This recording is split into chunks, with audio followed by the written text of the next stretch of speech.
Puis j'ai médité sur toutes les oppressions qui s'abattent sous le soleil. Les opprimés pleurent et personne pour sécher leurs larmes. Sous la poigne de leurs bourreaux, ils subissent la violence sans qu'aucun réconfort ne leur soit accordé.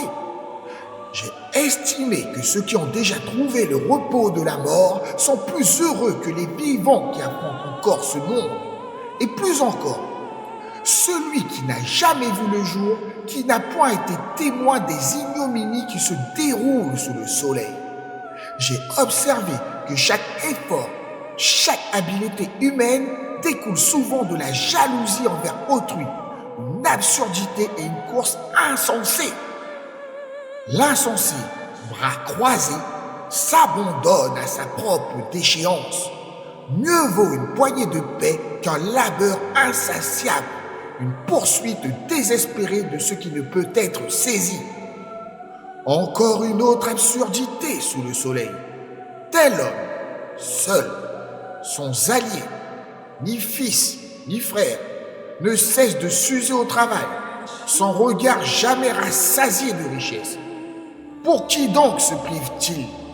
Voilà encore une vanité, une chose déplorable.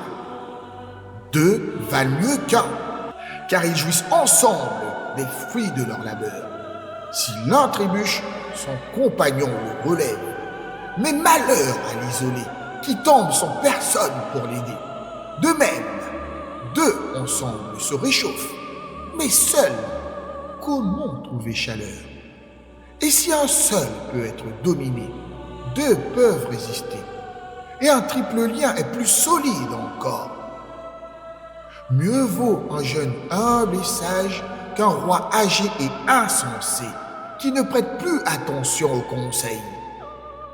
Car un tel homme peut émerger de la captivité pour régner, bien qu'il soit né pauvre dans le royaume.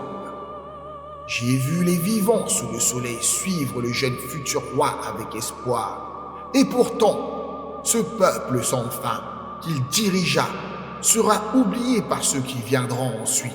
Encore une vanité, une poursuite insensée. Approche-toi prudemment de la demeure de Yahweh. Mieux vaut écouter que de présenter le sacrifice des insensés, qui ignorent l'étendue de leur folie.